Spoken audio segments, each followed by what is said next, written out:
वो कहाँ गया? हाँ वो ये आएगा या बढ़ाना स्टार्ट कर दूं? देखो, आज अपन जो बुक स्टार्ट कर रहे हैं उस बुक का नाम है फुटप्रिंट्स विदाउट फीट। अपने पास में दो बुक्स हैं, एक तो कौन सी है, फर्स्ट फ्लाइट है, और दूसरी बुक है अपने पास में फुटप्रिंट विदाउट फीट्स। तो पहले जो अपनी फुटप्रिंट आओ, पहले अपन कौन सी बुक स्टार्ट कर रहे हैं, फुटप्रिंट विदाउट फीट्स, जो इजी स्टोरी वाइज चैप्टर है, पहले वो स्टार्ट करेंगे। तो आज अपना जो चैप्टर स्टार्ट हो रहा है,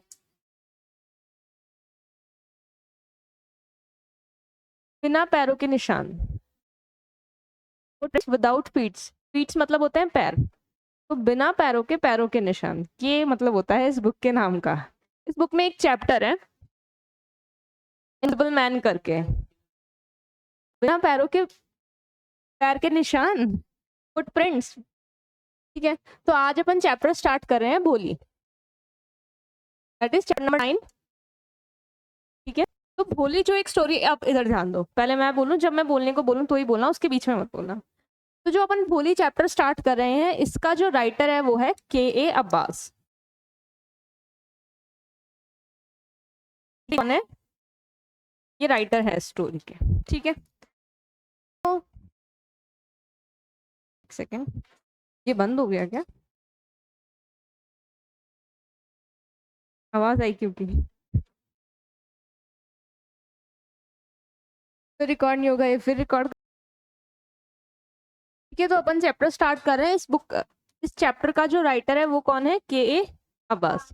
तुम्हें चैप्टर का राइटर इतना ध्यान रखने की जरूरत नहीं है, बट एक बार याद रख लेना, क्या पता पूछ ले। ठीक है, तो चैप्टर का नाम है भोली। इस चैप्टर में एक लड़की है जिसका नाम क्या है, भोली है। उस लड़की की ये स्टोरी है।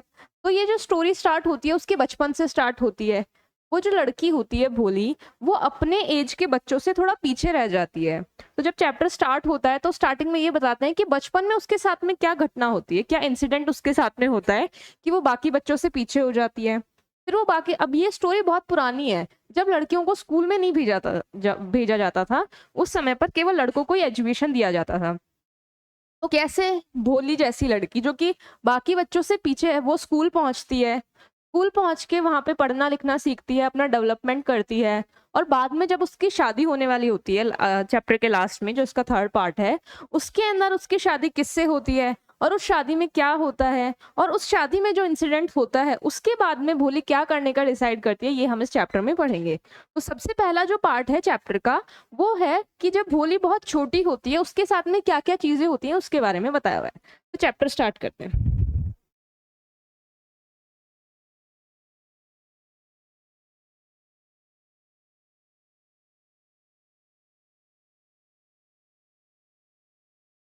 लेकिन अब ये ऊपर नहीं जा रहा।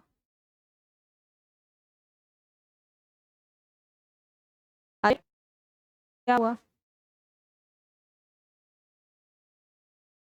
तो तेरा पढ़ ले। ठीक है, तो चैप्टर स्टार्ट करते हैं। Her name was Sulekha, but since her childhood everyone had been calling her Bholi the simpleton. कि उसका नाम क्या होता है, उसका जो रियल नेम होता है वो सुलेखा होता है। लेकिन उसके चाइल्डहुड से ही, चाइल्डहुड का मतलब होता है उसके बचपन से ही हर कोई उसे क्या बोलता है, उसे भोली के नाम से, अरे भोली नाम से बोलते हैं उसे। ठीक है, तो उसका रियल नेम तो क्या है स्टोरी के अंदर, सुलेखा।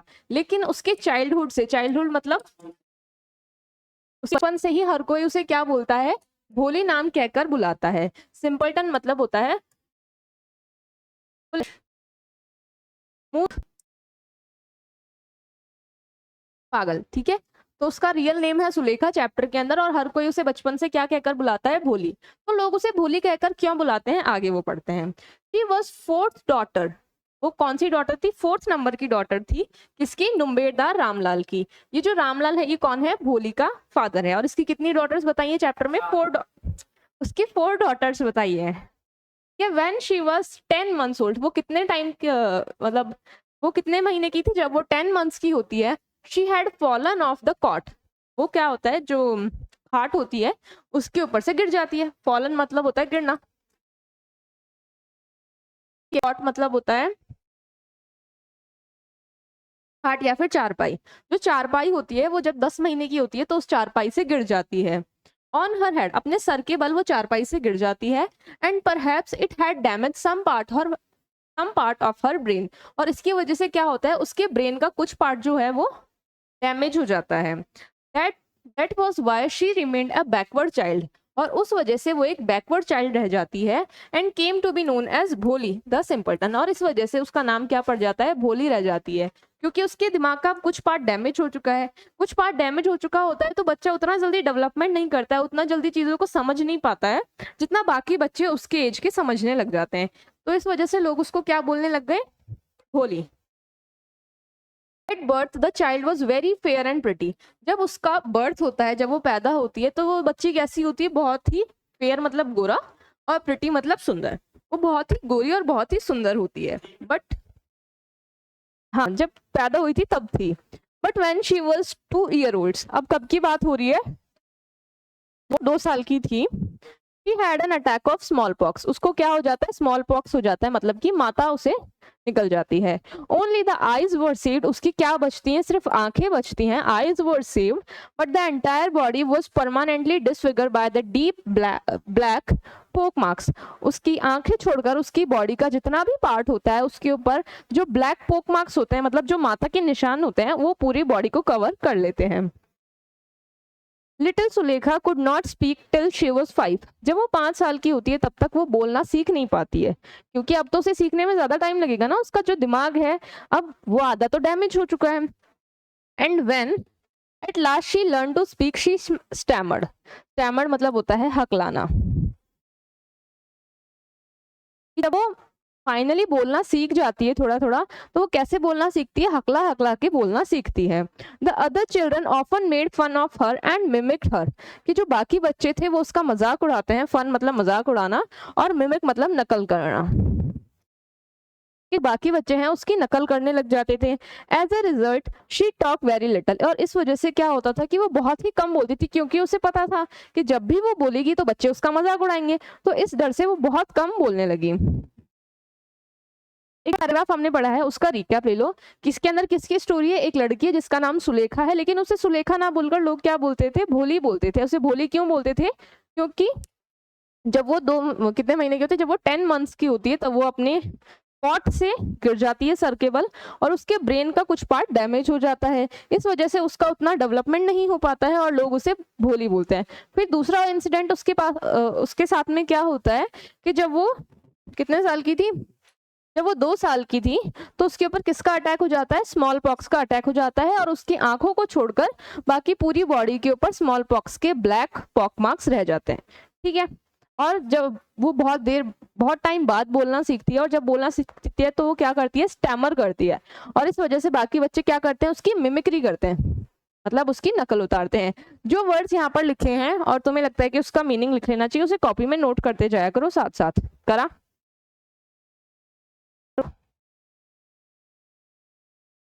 कर लो, तो समझा दिया ना, तो एक बार इसके जो वर्ड्स हैं उसे नोट कर लो। देखो, तुम चाहो तो खुद भी इसके शॉर्ट नोट्स बना सकते हो। शॉर्ट नोट्स कैसे बनाते हैं, चैप्टर को कॉपी नहीं करना होता है, जो मेन मेन वर्ड होते हैं, जैसे सुलेखा लिख लिया, फिर उसके बाद में क्या लिख लिया, भोली लिख लिया, फिर उसके बाद में क्या लिख लिया, उसके फादर का नेम लिख लिया, क्योंकि तुम्हें तो याद ही रहेगा ना कि वो फोर्थ जैसे लिखना है। देखो कि फोर्थ डॉटर इसकी रामलाल। ठीक है, नेक्स्ट लाइन में क्या लिखोगे, फिर नेक्स्ट लाइन में लिखना कि जब वो 10 months, फिर 10 months में क्या होता है उसके साथ में, fallen of caught on her head, कि जब वो 10 months की होती है तो वो गिर जाती है। ठीक है, उसकी वजह से क्या होता है, उसकी वजह से damage some part of head, some part of brain, अपने दिमाग का कुछ पार्ट उसका डैमेज हो जाता है। तो तुम एक बार शॉर्ट नोट्स बनाना सीख जाओगे ना, तो चैप्टर को रिवाइज करने में उतना टाइम नहीं लगेगा। और जो मेन मेन वर्ड्स होते हैं, जैसे कि मिमिक लिख लिया, जैसे स्टैमर लिख लिया, तो बार बार तुम्हें इनका मतलब भी नहीं ढूंढना पड़ेगा, तुम कॉपी में देखोगे, एक नजर मारोगे और चैप्टर रेडी है। हाँ बताओ।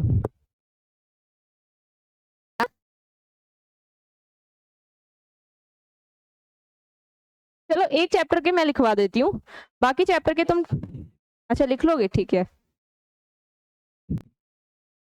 हिंदी मत लिखो ना, तो मैं तुम्हें बुक में लिखवा ही रही हूँ ना। इतना एक एक वर्ड नहीं लिखवाने वाली मैं, दा का मतलब इसका मतलब लिखवाऊं, जो मेन वर्ड्स हैं बस उन्हीं का लिखवाऊंगी। क्या जल्दी पूरा चैप्टर पढ़ा गए। इसको फुलिश को, फुलिश मतलब मूर्ख, ठीक है जल्दी से नोट कर लो। ये वाला मिटा दूं, ये तो ऐसे ही समझाने के लिए। तो बेस्ट ऑफ देम वाज भोली, और उनमें से सबसे छोटी कौन होती है, उनमें से सबसे छोटी जो होती है वो भोली होती है। को समझ नहीं आ रहा, बता दूंगी वेट। कि रामलाल के कितने बच्चे होते हैं, रामलाल के 7 चिल्ड्रंस होते हैं, उसमें से 3 तो उसके लड़के होते हैं और 4 क्या होती हैं, उसकी डॉटर्स होती हैं, ठीक है। उन सारे बच्चों में से सबसे छोटी कौन होती है, भोली होती है। It was a prosperous farmer's household and there was plenty to eat and drink. ये एक फलते फूलते किसान का परिवार है। And there was plenty to eat and drink, और खाने पीने की कभी कोई कमी इनके घर में नहीं रहती है। ऑल द चिल्ड्रन एक्सेप्ट भोली वर हेल्दी एंड स्ट्रॉन्ग, कि भोली को छोड़कर जो बाकी बच्चे थे वो कैसे थे, हेल्दी थे और स्ट्रॉन्ग थे। The son had been sent to the school, जो लड़के थे उनको कहाँ भेजा गया था, उनको पढ़ने के लिए स्कूल भेजा गया था, और उसके बाद में कहाँ भेजा गया था, कॉलेज भेजा गया था। और उसकी जो सबसे बड़ी डॉटर होती है कौन, राधा, उसकी शादी हो चुकी थी, और जो उसकी सेकंड डॉटर थी मंगला, उसकी सगाई हो चुकी थी, ठीक है। मार्कर नहीं चल रहेगा क्या इस पे। And the second daughter Mangala's marriage had also been settled, की जो मंगला थी उसकी सेकंड डॉटर, उसकी भी शादी फिक्स हो चुकी थी। एंड द सेकंड डॉटर, दूसरी बेटी मंगला की जो शादी थी वो फिक्स हो चुकी थी। And when that was done Ramlal would think of the third Champa. अब जब उसकी दूसरी डॉटर की शादी फिक्स हो चुकी है, तो जो रामलाल है वो अपनी तीसरी बेटी चंपा के लिए सोचा, उसके लिए चिंता करा था। They were good looking healthy girls and it was not difficult to find a bridegrooms for them, कि इसकी जो तीनों बेटियां थी वो बहुत ही गुड लुकिंग थी, मतलब दिखने में अच्छी थी, हेल्दी गर्ल्स थी, और उनके लिए ब्राइड ग्रूम मतलब कि दूल्हा ढूंढने के अंदर कोई भी परेशानी नहीं आने वाली थी, क्योंकि दिखने में अच्छी है और हेल्दी भी है, तो उनके लिए दूल्हा ढूंढने में क्या परेशानी आएगी। But Ramlal was worried about Bholi, she had neither good looks nor intelligence. लेकिन रामलाल को किसकी चिंता थी, भोली की, क्योंकि ना तो उसके पास क्या था, गुड लुक्स थे, ना तो वो दिखने में अच्छी थी, और ना ही वो इंटेलिजेंट थी। अब तुमसे यहाँ से क्वेश्चन पूछ सकता है कि रामलाल क्यों वरिड था, वरिड मतलब होता है चिंता। अब यहाँ पे लिखूं कैसे, तो मेरे को बोलने दे कि जो इसमें क्वेश्चन क्या बन सकता है कि रामलाल वरिड क्यों था, वरिड मतलब क्यों उसे चिंता थी। तो वो अपनी चौथी बेटी भोली के लिए चिंता में था, क्योंकि उसके ना तो गुड लुक्स थे उसके पास में, ना ही वो इंटेलिजेंट थी। अब तक जो हमने पढ़ा उसके अंदर कितने टाइप के क्वेश्चन बन सकते हैं वो पढ़ो। तुमसे पूछ सकते हैं कि उसका रियल नेम क्या था। एक क्वेश्चन ये बन सकता है इसमें कि बचपन में भोली के साथ क्या ऐसे 2 इंसिडेंट्स होते हैं जिसके बाद में वो बाकी बच्चों से पीछे रह जाती है। तो तुम्हें दोनों इंसिडेंट बताने हैं। दोनों इंसिडेंट कौन कौन से, पहला तो जब वो कॉट से नीचे गिर जाती है वो वाला, और दूसरा वो स्मॉल पॉक्स वाला बताना है, ठीक है। फिर स्मॉल पॉक्स, फिर उसके बाद में अगर वो पूछता है कि रामलाल की फैमिली कैसी थी, तो रामलाल की फैमिली के बारे में बताना है कि उसके घर में कितने बच्चे थे, उसके घर में लड़कों को कैसे ट्रीट किया जाता था, और उसकी लड़कियों के साथ में मतलब किसकी क्या शादी हो गई थी, अगर वो फैमिली के बारे में पूछता है तो, ठीक है। ये भी पूछा जा सकता है कि उस समय लड़कों और लड़कियों में क्यों इनइक्वालिटी थी। भाई लड़कों को तो स्कूल भेजा जा रहा है पढ़ने के लिए और लड़कियों को नहीं भेजा जा रहा है, तो इनइक्वालिटी तो थी ना। हाँ गलत बात तो है ही। अब नेक्स्ट पेज,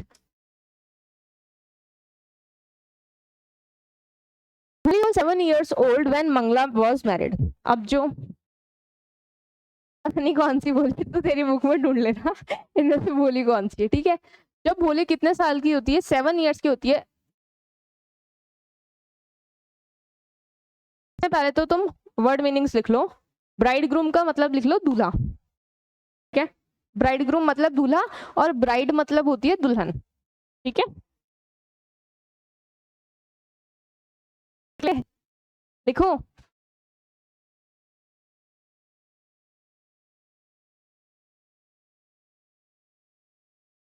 कहाँ गया? ब्राइड ग्रूम मतलब तो होता है, वरिड मतलब होता है चिंता। अब वो मेरी हिंदी ऐसी है, तुम देख लेना, ठीक है। और उसकी उसकी बेटियों के नाम याद रखना। पहली तो कौन सी थी? राधा थी, जिसकी शादी हो चुकी थी। जो दूसरी थी वो मंगला थी, और जो तीसरी चंपा कहाँ गई अब? और तीसरी कौन सी थी? चंपा। और उसके बच्चों को कहाँ भेजा जा रहा था? जो सन थे उनको कहाँ भेजा जा रहा था? स्कूल और कॉलेजेस भेजा जा रहा था उनको पढ़ने के लिए, ठीक है।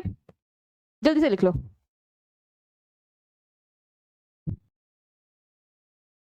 और कुछ आगे बढ़ू?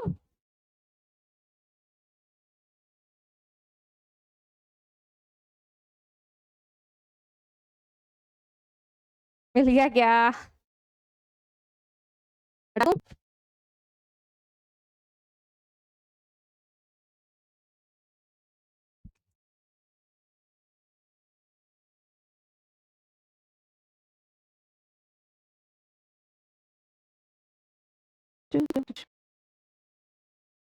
देखो, भोली वो 7 years old। भोली कितने साल की थी? 7 साल की थी जब उसकी बहन मंगला की शादी हो जाती है। The same year primary school for girls was open. और उसी साल क्या होता है? गांव के अंदर एक प्राइमरी स्कूल खोला जाता है। प्राइमरी स्कूल होता है छोटे बच्चों का, वो खोला जाता है गांव के अंदर। अब जो तहसीलदार साहिब होते हैं, the tehsildar sahib came to perform its opening ceremony. He said to Ramlal, as a revenue official, you are the representative of the government in the village, and so you must set an example to the villagers. You must send your daughters to the school. अब क्या होता है कि मंगला की शादी हो जाती है जब वो 7 साल की होती है, और उसी समय पर गांव के अंदर एक क्या खुलता है? एक स्कूल खोला जाता है प्री प्राइमरी का। वहां पर अब स्कूल खोला गया है लड़कियों के लिए, पहला स्कूल होता है उस गांव में। तो तहसीलदार आता है, उस किस लिए आता है? ओपनिंग सेरेमनी के लिए तहसीलदार आता है। तहसीलदार आकर रामलाल को क्या बोलता है कि आप क्या हो? एक रेवेन्यू ऑफिशियल हो। रेवेन्यू ऑफिशियल मतलब कि जो टैक्स इकट्ठे करता है ना गांव में लोगों से, लोगों टैक्स का मतलब तो समझ गए ना, जो टैक्स लेता है लोगों से। तो बोलता है कि तुम एक सरकारी कर्मचारी हो, अब तुम्हें क्या करना है? And so you must set an example to the villagers. इस वजह से तुम्हें गांव वालों के लिए एक एग्जाम्पल सेट करना पड़ेगा अपनी बेटियों को स्कूल भेजकर, कि भाई तुम अपनी बेटियों को स्कूल भेजोगे तो बाकी लोग तुमसे इंस्पायर होंगे और अपनी बेटियों को स्कूल भेजेंगे, ठीक है। तो ये बोलकर तहसीलदार तो चला जाता है। उसके बाद में that night when Ramlal consulted his wife, अब वो घर जाता है और अपनी वाइफ से कंसल्ट करता है। कंसल्ट करना मतलब होता है डिस्कस करना। She cried, are you crazy? तो वो जोर से चिल्ला के बोलती, क्या तुम पागल हो? If girls go to school who will marry them, कि अगर गर्ल्स स्कूल जाएंगी तो उनसे शादी। आए वो बाहर गए पानी पीने। तो उसकी वाइफ बोलती है कि अगर तुम लड़कियों को स्कूल भेजोगे तो उनसे शादी कौन करेगा? क्योंकि ये बहुत पुरानी स्टोरी है, जब लड़कियों को स्कूल भेजा नहीं जाता था, उन्हें एजुकेटेड करना अच्छा नहीं माना जाता था। तो जो उसकी वाइफ है वो भी उसे यही सजेस्ट करती है, उसे यही बोलती है कि अगर हम उनको स्कूल भेजेंगे तो कोई उनसे शादी नहीं करेगा। But Ramlal had not the courage to disobey the tahsildar. कि जो रामलाल होता है, करेज मतलब होता है हिम्मत, ठीक है, कि उसमें हिम्मत नहीं होती है। डिसओबे मतलब कि उसके ऑर्डर्स को ना मानना, ठीक है, अस्वीकार करना। ऐसे ही लिखते हैं क्या? अस्वीकारना, इतनी हिंदी आती है मुझे। तो जो रामलाल है, लेकिन उसमें इतनी हिम्मत नहीं होती कि वो तहसीलदार के जो ऑर्डर हैं उसको मना कर दे। At last his wife said, लास्ट में उसकी वाइफ क्या बोलती है कि I will tell you what to do, मैं तुम्हें बताती हूँ कि क्या करना है। सेंड भोली टू द स्कूल, तो वो बोलती है कि तुम भोली को स्कूल भेज दो। As it is there is little chance of her getting married. As वैसे भी उसके शादी होने के बहुत कम चांसेस है, क्योंकि एक तो वो समझदार नहीं है और दूसरा वो दिखती भी सुंदर नहीं है। As there is a little chance of her getting married with her ugly face, क्योंकि उसका ugly face है, and lack of senses, let the teachers at school worry about her। तो वो बोलती है कि जो हमारी छोटी बेटी है भोली, उसकी शादी के तो वैसे भी बहुत कम चांसेस है, क्योंकि ना तो वो सुंदर दिखती है और ना ही वो इंटेलिजेंट है। तो वो बोलती है कि जो स्कूल के टीचर्स हैं उन्हें उसके बारे में वरिड होने दो। वरिड मतलब वही चिंता, कि जो स्कूल के टीचर्स हैं उन्हें उसकी चिंता करने दो। तो अब तक चैप्टर में हमने क्या पढ़ा? अब तक के चैप्टर में हमने पढ़ा कि उसके साथ बचपन में कौन कौन से इंसिडेंट होते हैं, रामलाल की फैमिली में कौन कौन है और क्या क्या करते हैं।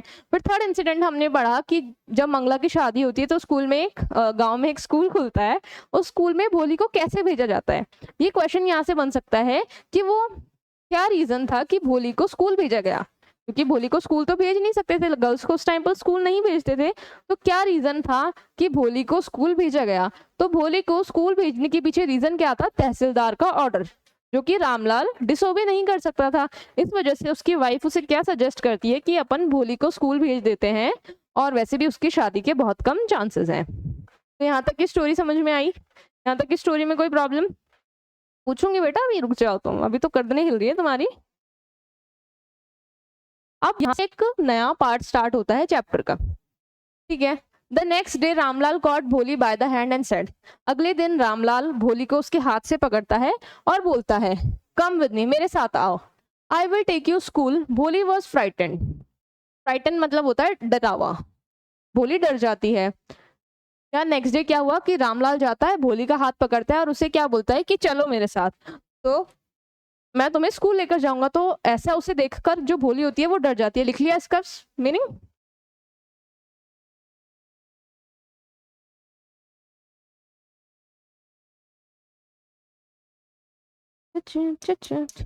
तो she did not know what a school was like. उसे नहीं पता था कि एक स्कूल कैसा दिखता है या स्कूल में क्या होता है, या फिर स्कूल के बारे में उसे कुछ नहीं पता था।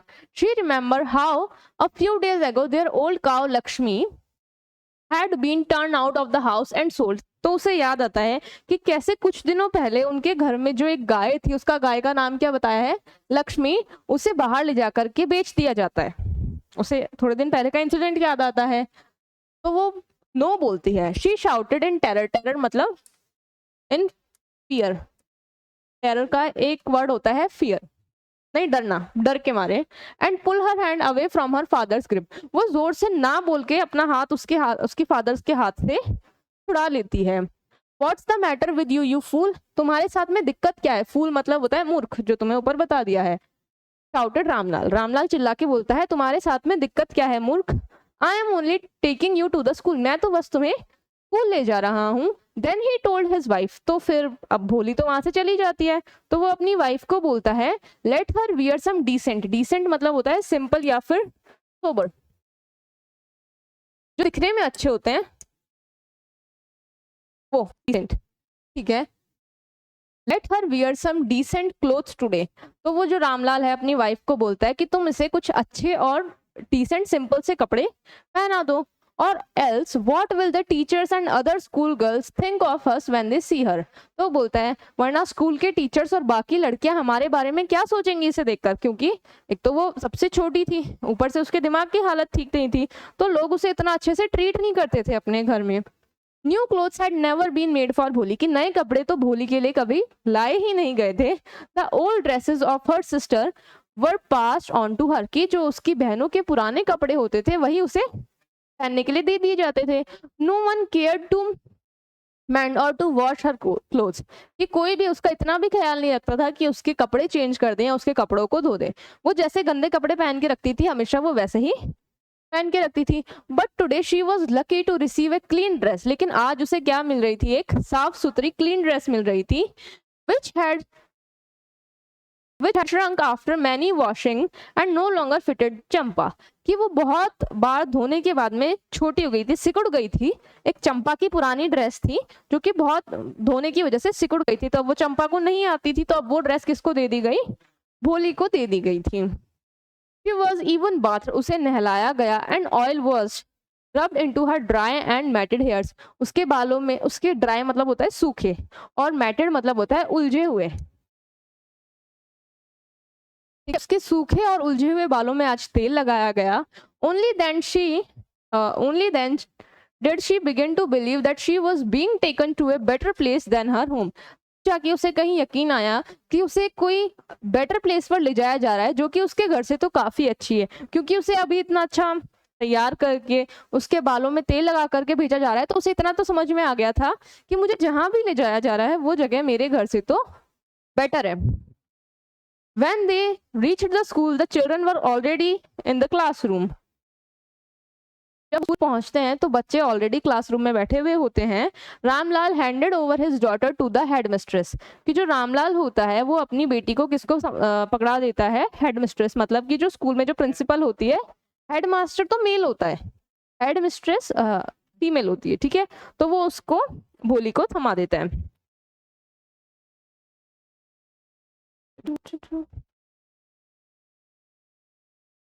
कहाँ पढ़े थे, यहाँ पढ़े थे ना। When they reached the school, the children were already in their classroom.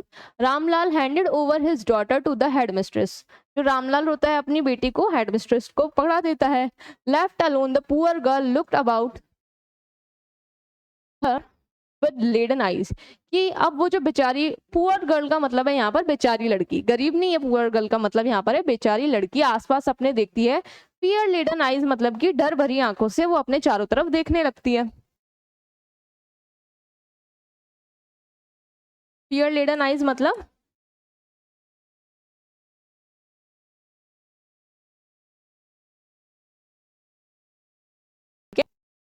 और poor girl looked about her with poor laden eyes. There were several rooms. वहां पर बहुत सारे कमरे होते हैं। And each room girls like her squatted on mat. Squatted मतलब होता है बैठना, आलती पालती मारकर जो बैठते हैं उसे क्या बोलते हैं, squatted, ठीक है। अब उन रूम्स के अंदर उसी की एज की लड़कियां आलती पालती मार करके मैट्स मतलब चटाई के ऊपर बैठी हुई होती हैं। रीडिंग फ्रॉम द बुक्स, वो अपनी बुक से पढ़ रही होती हैं।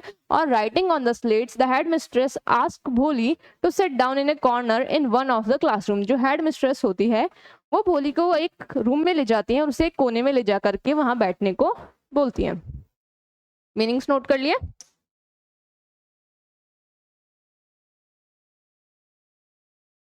Polly did not know what exactly a school was like and what happened there, but she was glad to find so many girls almost of her own age present there.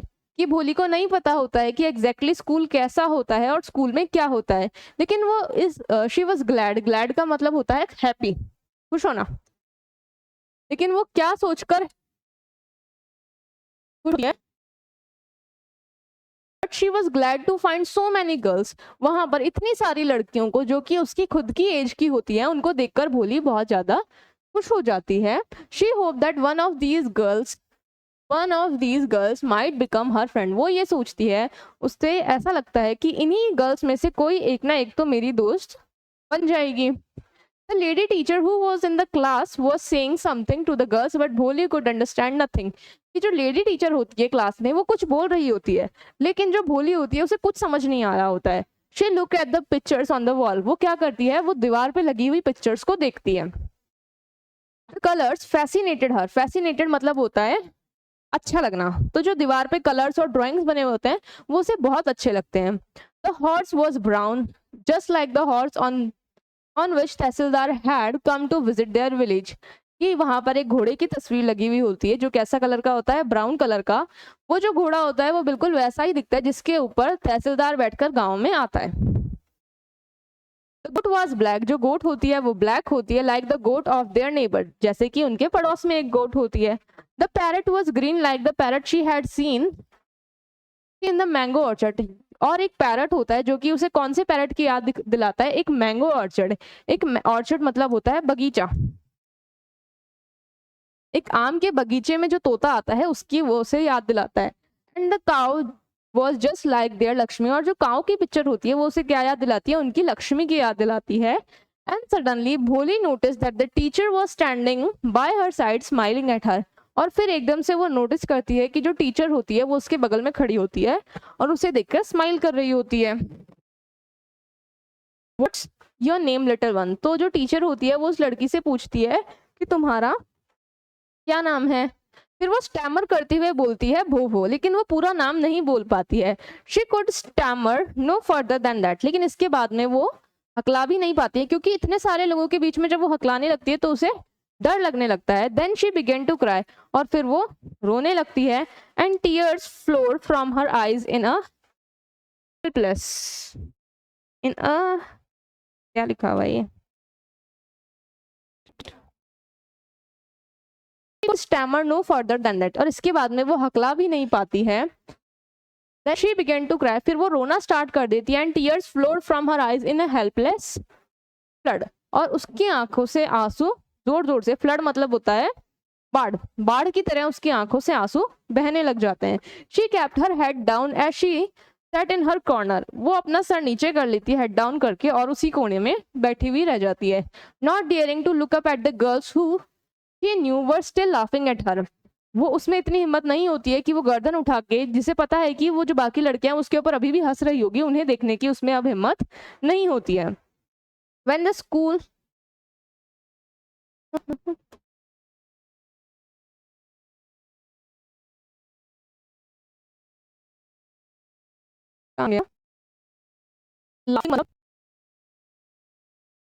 मतलब बाकी लड़कियां होती है उसके ऊपर हंसने लग जाती हैं। When the school bell rang, जब स्कूल के घंटी बजती है, all the girls scurried out of the classrooms, scurried मतलब होता है भागना, जोर से भागकर उस क्लासरूम से बाहर निकल जाती हैं।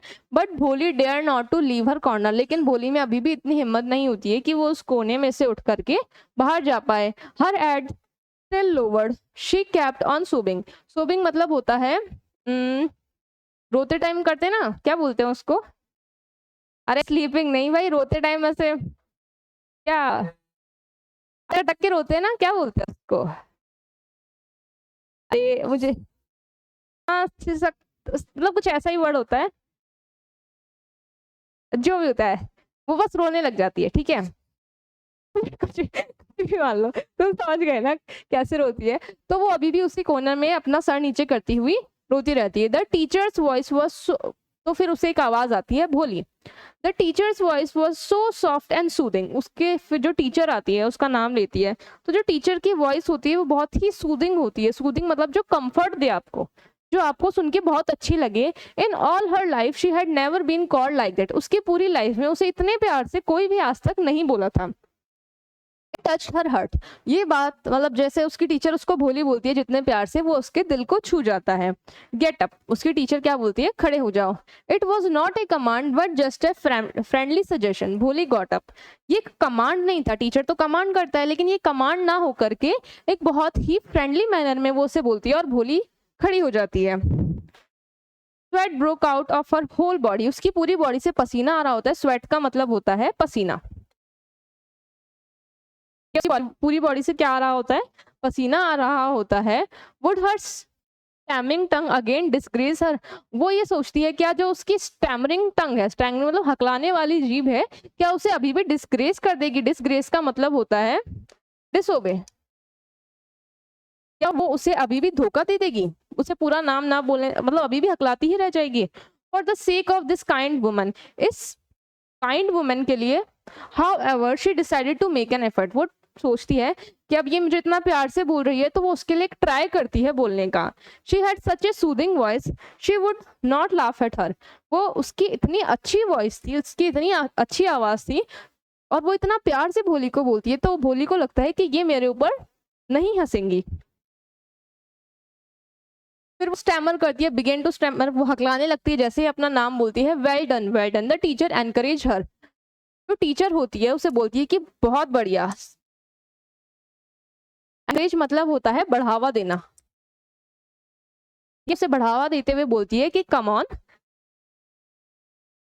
नाउ द फुल नेम, अब तुम अपना पूरा नाम बताओ। तो फिर वो स्टैमर करते हुए, लेकिन इस बार वो अपना पूरा नाम बोल लेती है। At last she was able to say it and believed as it was a great achievement, वो इस बार अपना पूरा नाम बोल लेती है और उसे ऐसा लगता है कि उसने कोई बहुत बड़ी चीज हासिल कर ली है। वेल डन, द टीचर पैटेड, पैटेड मतलब होता है थपथपाना, थपथपाना। और अफेक्शनेटली, अफेक्शनेटली मतलब प्यार से, वो उसको प्यार से थपथपाती है, वो अपना पूरा नाम बोल लेती है इस वजह से। And said put the fear out of your head and you will able to speak like everyone else, कि तुम अपने दिल से डर को बाहर निकाल दो और तुम भी बाकियों की तरह ही बिना हकलाए बोल सकती हो। Bholi looked up as if to ask really, वो उसकी तरफ देखती है और ऐसा देखती है जैसे वो पूछ रही हो कि सच में। इसके आगे यस इट विल बी, अरे कितना चैप्टर है भाई, थोड़ा सा ये वाला पैराग्राफ पूरा पढ़ लेते हैं। Yes yes it will be very easy. तो उसकी टीचर बोलती है कि हाँ ये बहुत ही आसान होगा। You just come to school every day, will you come, बस तुम्हें डेली स्कूल आना पड़ेगा, क्या तुम आओगी? भोली अपनी गर्दन हिलाती है। नो से इट आउट। तो वो जब अपनी गर्दन से हाँ गर्दन हिला के हाँ बोलती है तो उसकी टीचर बोलती है कि इसे जोर से बोलो। तो वो वापस से स्टैमर करती है लेकिन यस बोल देती है। एंड भोली हरसेल्फ वाज एस्टोनिश्ड। एस्टोनिश्ड मतलब होता है कहाँ गया, कहाँ गया, ये रहा। एस्टोनिश मतलब होता है सरप्राइज। वो सरप्राइज आती है ये देखकर कि मैंने इतना कम स्टैमर करके इतना जल्दी वर्ड बोल लिया। That she had been able to say it, कि वो ये बोल पाई। Did not I tell you, तो वो नाउ टेक दिस बुक। तो उसकी टीचर बोलती है कि देखा मैंने बोला था ना, मतलब वो बोल लेती है तो टीचर बोलती है कि मैंने बोला था ना कि तुम अगर डेली स्कूल आओगी तो तुम भी बाकियों की तरह बोल पाओगी।